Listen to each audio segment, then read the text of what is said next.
23 नवंबर 2025 जब अफ्रीका में यहाँ पर मौजूद एक देश की जिसको इथियोपिया कहा जाता है, उसके अंदर मौजूद एक बड़ा सा ज्वालामुखी कि जो पिछले लगभग 10-12 हजार साल से शांत खड़ा हुआ था, अचानक से फट पड़ता है। फिर क्या था, ज्वालामुखी के फटते ही एक राख का बड़ा सा गोला आसमान की तरफ उठना शुरू करता है और देखते ही देखते पूरे आसमान में फैल जाता है। इथियोपिया और उसके आसपास के इलाकों को तो भूल ही जाइए, बल्कि इसके असर का जो खतरा है वो अब दुनिया के उन बड़े बड़े और मशहूर शहरों पर मंडरा रहा है कि जो इस जगह से हजारों किलोमीटर दूर हैं, और जाहिर है उसमें इंडिया की राजधानी दिल्ली भी शामिल है। वैसे दोस्तों, ये ज्वालामुखी का फटना कि जिसको इंग्लिश में वोल्केनो इरप्शन भी कहा जाता है, ये आज के दौर में हम लोगों को भले ही कम सुनने को मिलता हो, लेकिन अगर दुनिया के इतिहास पर नजर डालें तो पता चलता है कि ये दुनिया की सबसे खतरनाक चीजों में से एक है। बल्कि पहले के दौर में तो दुनिया के अंदर इसको आमतौर पर खुदा का एक भयानक अजाब समझा जाता था। वजह यही थी कि जहाँ पर भी ये फटता था उस पूरे इलाके का नामो निशान मिटा देता था। हम लोगों को दुनिया के इतिहास में ऐसे बहुत सारे शहरों और बस्तियों के नाम मिलते हैं कि जो अपने दौर में हद से ज्यादा एडवांस थे, बल्कि उनकी शान शौकत का आलम ये था कि उनके दौर में उनके आस पास भी कोई नहीं भटकता था। मगर फिर अचानक से एक बड़ा धमाका हुआ, आसपास के इलाके में ज्वालामुखी फटा और वो इस जमीन से ऐसे खत्म हो गए, ऐसे मिट गए कि मानो वो यहाँ पर कभी हुआ ही नहीं करते थे। ज्वालामुखी की तबाही और बर्बादी से जुड़ी हुई बेशुमार कहानियों में से एक बहुत ही दर्दनाक कहानी आज से लगभग 1450 साल पुरानी भी है कि जब हमारी दुनिया में कुछ ऐसा देखा गया था और कुछ ऐसा हुआ था कि जो ना तो कभी उससे पहले हुआ था और ना ही कभी उसके बाद में हुआ है। शायद यही वजह है कि बाद में आने वाले कई इतिहासकारों या बाकी एक्सपर्ट्स ने उन चंद सालों को, उन चंद लम्हों को हमारी दुनिया के इतिहास के सबसे बुरे सालों के तौर पर याद किया है। दरअसल हुआ ये था कि 541 ईस्वी के आसपास में एक दिन अचानक से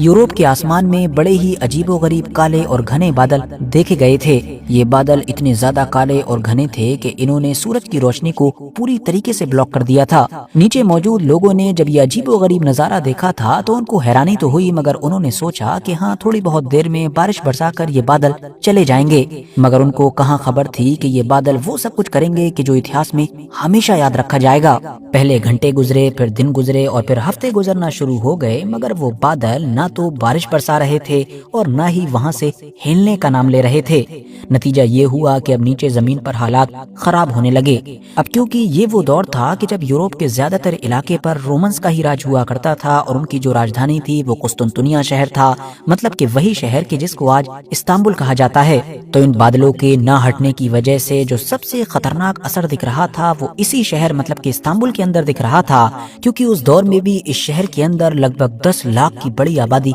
रहा करती थी। लोग इस अजीबोगरीब मौसम की वजह से परेशान तो पहले से ही थे, मगर उनके असली होश तो उस वक्त उड़े कि जब उन्होंने देखा कि अच्छे खासे लोग जमीन पर गिरकर मर जा रहे हैं। जी हाँ, बिल्कुल अच्छे खासे लोग अचानक से जमीन पर गिरते थे और चंद लम्हों के अंदर ही तड़प तड़प कर उनकी सांसें निकल जाती थीं। ये देखकर अब पूरे शहर में डर फैल चुका था, तमाम लोगों में अफरा तफरी का माहौल था और हर किसी को लगने लगा था कि ये जरूर गॉड की तरफ से, मतलब खुदा की तरफ से उनके ऊपर कोई अजाब आया है और अब शायद हमारी ये दुनिया हमेशा हमेशा के लिए खत्म हो जाएगी। वक्त चाहे कोई भी हो, हमेशा अंधेरा ही अंधेरा नजर आता था, क्योंकि लंबे वक्त से सूरज ही नहीं निकला था। हवाओं में भी बड़ी ही अजीबोगरीब चीज महसूस होती थी और जमीन पर लोगों की लाशें गिर रही थीं। गर्मी वाले महीनों में भी अब पूरे इलाके में सर्दी पड़ रही थी। सर्दी तो छोड़िए, बल्कि इतनी ज्यादा बर्फबारी हो रही थी कि उस बर्फ के पड़ने की वजह से न तो लोगों की फसलें महफूज रहीं और न ही जानवर और परिंदे महफूज रहे। ईस्टर्न रोमन एम्पायर मतलब कि उस दौर के बेजेंटाइन एम्पायर के जो हुक्मरान थे जस्टिनियन,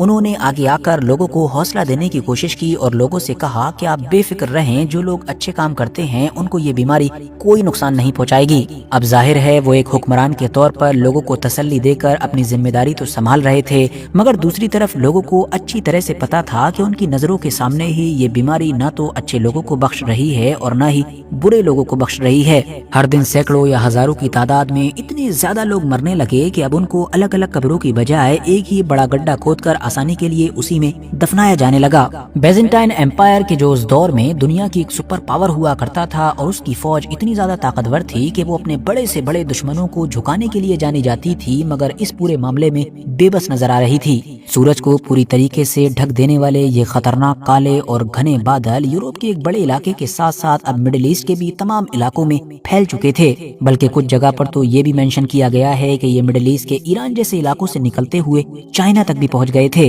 लोग जमीन पर गिर गिर कर तो पहले ही मर रहे थे, मगर अब धीरे धीरे हालात हर जगह इतने खराब हो चुके थे कि खाने पीने का सामान भी खत्म हो गया था और लोग खाने पीने की चीजों के लिए मोहताज हो चुके थे और इसकी वजह से मरना भी शुरू कर चुके थे। ये तमाम बेबस लोग उस वक्त और भी ज्यादा हक्का बक्का रह गए कि जब इनको ये खबर मिली कि इनके खुद के हुक्मरान जस्टिनियन भी इसी बीमारी के असर में आ गए हैं। फिर तो इन लोगों को अब दिमागी तौर पर इस बात का यकीन हो गया कि हमारी दुनिया के ये खत्म होने का वक्त है और बस खत्म होने का जो प्रोसेस है वो चल रहा है। ऐसे ही अजीबो गरीब और डरावने हालात अगले लगभग 2-3 साल तक दुनिया के एक बड़े इलाके पर चलते रहे थे कि जिसने दुनिया के पूरे सिस्टम को हिला कर रख दिया था। दुनिया के एक बड़े इलाके पर 2-3 साल तक लगातार सूरज निकला ही नहीं था। मतलब टेक्निकली हम ये कह सकते हैं कि उन खतरनाक बादलों की वजह से सूरज की एक रोशनी भी हमारी जमीन तक आ ही नहीं सकी थी। अब इस पूरे पीरियड में इन पैदा होने वाले अजीबो गरीब हालात की वजह से एग्जैक्टली कितने लोगों की मौतें हुई थीं, इसको लेकर आज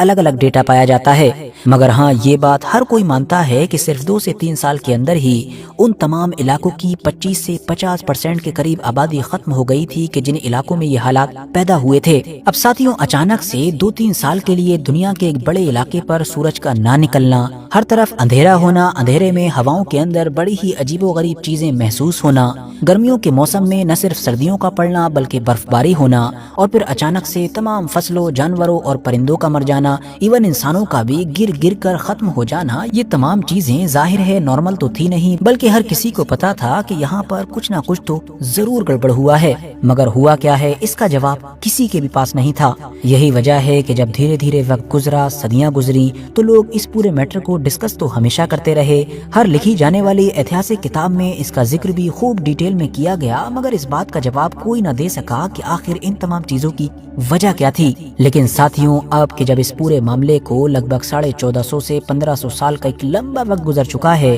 तब हमारी दुनिया के एक्सपर्ट्स एक रिसर्च के बाद ये दावा कर चुके हैं कि उनको पता चल चुका है कि उस वक्त क्या हुआ था और सूरज क्यों नहीं निकला था और ये तमाम अजीबो गरीब चीजें क्यों हुई थी। और इनके मुताबिक इन तमाम चीजों की सिर्फ और सिर्फ एक ही वजह थी, और वो वजह थी एक ज्वालामुखी का फटना। जी हाँ, वोल्केनो इरप्शन। तो अब सवाल ये था कि तबाही लाने वाला ये ज्वालामुखी फटा कहाँ पर था, और इसका हैरान कर देने वाला जवाब ये आया कि ये ज्वालामुखी कहीं आसपास में नहीं, बल्कि इस्तांबुल और इसके आसपास के इस पूरे एरिया से लगभग 11,700 किलोमीटर दूर समुद्र के उस पार एल सिल्वाडोर के इलाके में फटा था। यहाँ पर एक लेक है कि जिसको इलोपेंगो के नाम से जाना जाता है, और इसी लेक में 8 से लगभग 1500 साल पहले ठीक उसी वक्त एक खतरनाक ज्वालामुखी फटा था कि जिस वक्त यूरोप और मिडिल ईस्ट के एक बड़े इलाके में ये सारे हालात पैदा हुए थे। इसका सबसे बड़ा सबूत यहाँ पर मौजूद वो ऊंचा सा पहाड़ है कि जो देखने में तो नॉर्मल लगता है, मगर ये पहाड़ दरअसल उस ज्वालामुखी के फटने की वजह से ही वजूद में आया था। उसके फटने से निकलने वाली जो खतरनाक जहरीली गैसेस थी या बाकी चीजें थी, उन्होंने आसमान को पूरी तरीके से ढक लिया था और बाद में चलने वाली हवाओं के जरिए से उस तमाम इलाके को भी इफेक्ट किया कि जिसके बारे में अभी तक हम लोगों ने